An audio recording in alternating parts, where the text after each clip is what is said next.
Have you ever stopped and asked yourself why so many people, once they step into their 60s, wake up not just tired, but carrying something heavier, like a fog pressed down on their spirit? The world is quick to point fingers at age, to throw around words like dementia or depression. Yet more often than not, the real reason is subtle, almost hidden. It lives in the way we drift into sleep, in the small choices we make before closing our eyes.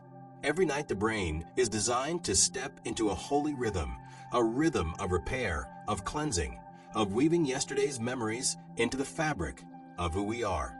It wipes the slate clean, polishes the edges of thought, restores what has been worn thin. But here's the secret most people never hear in a clinic or a prescription. If the mind isn't prepared, if it isn't given peace and proper nourishment before bed, that rhythm stumbles. The brain can't wash itself. It can't stitch memory.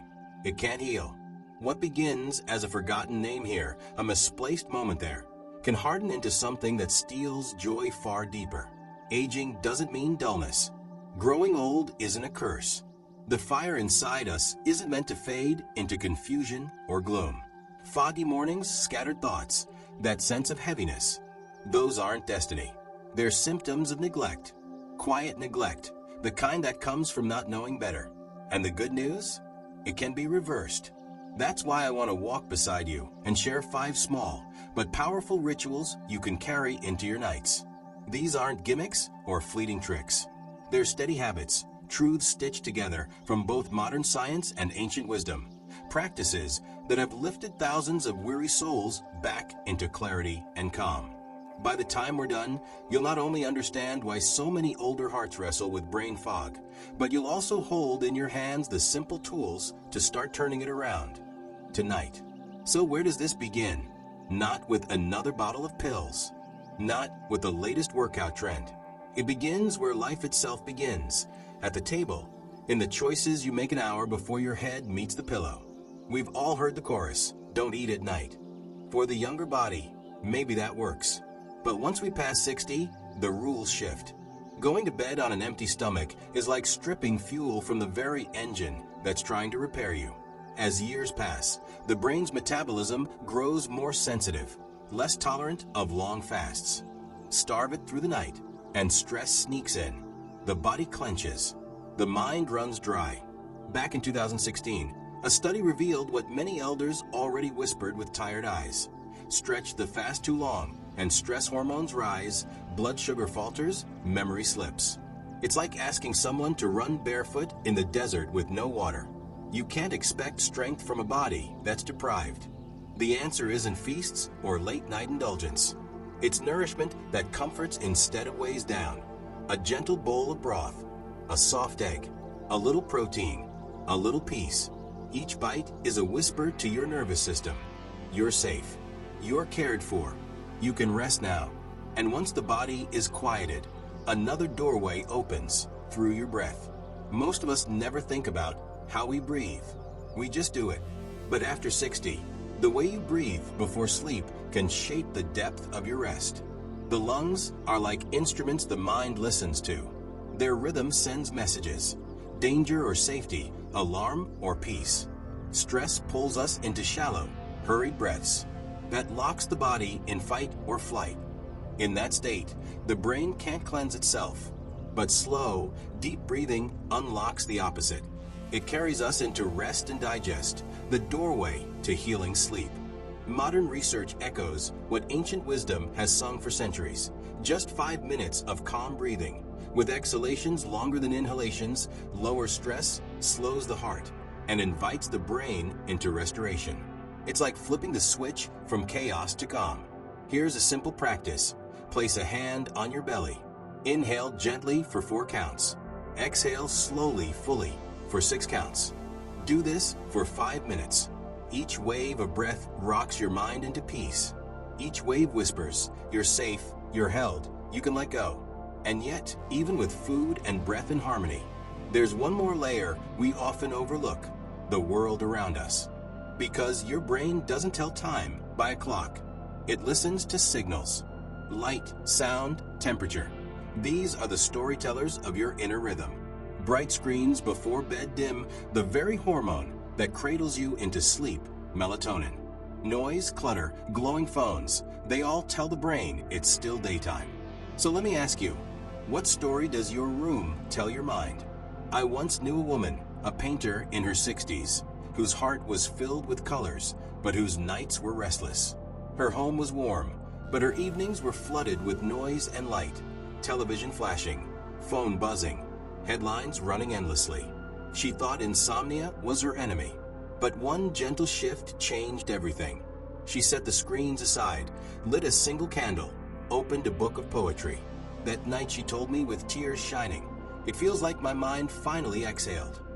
And just like that, her creativity came rushing back, like a river freed from a dam. So tonight, try this for yourself. Don't wait for another week, another month, another excuse. Begin with something simple. Soften the lights an hour before bed.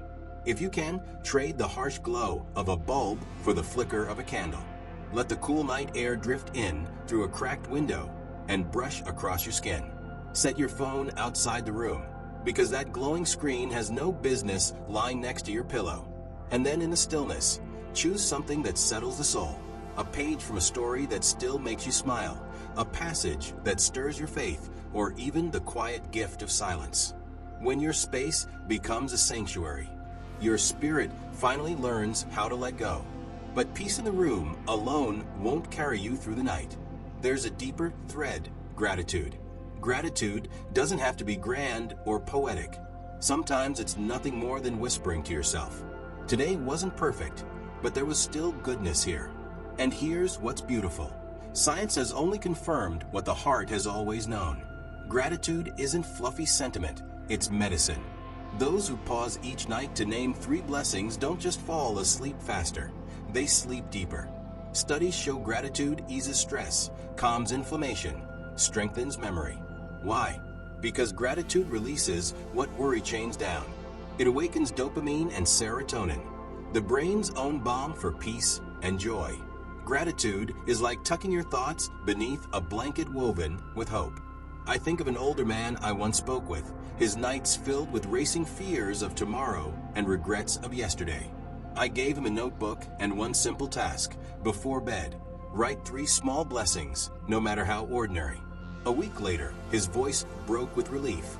I don't know how, but my thoughts are quieter. I even remembered my granddaughter's birthday. That's what gratitude does.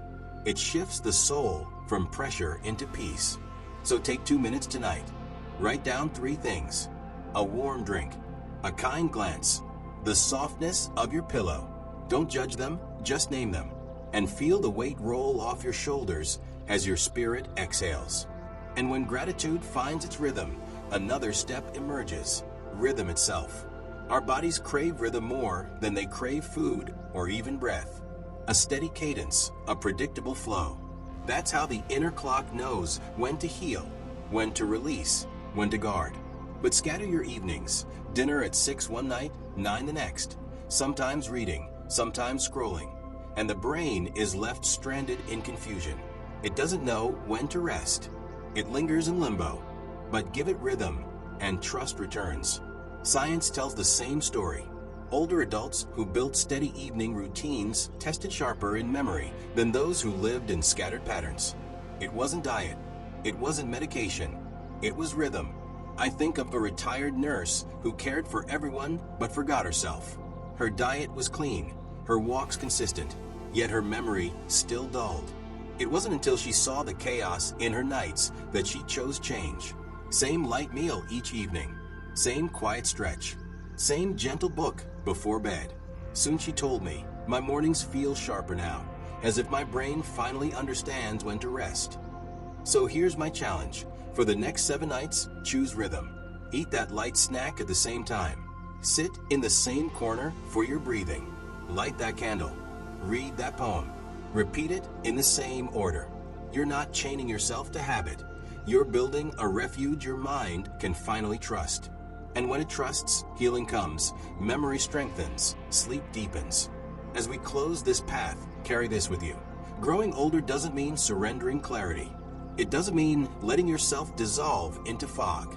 You can still wake with presence. You can still recall the songs of your youth. You can still step into a room and remember why you came. And it doesn't require perfection or expensive cures. Just a handful of faithful steps. Nourish your brain before rest. Breathe until the spirit softens. Shape your room into peace. Trade worry for gratitude. Keep the rhythm steady. You don't need to be flawless. You need gentleness. You need consistency. And over time, your brain will respond, not with fireworks, but with a steady flame. A clarity that lets you carry the stories of your past while still writing the ones ahead. So tonight, rest easy. And remember this, your mind isn't fading.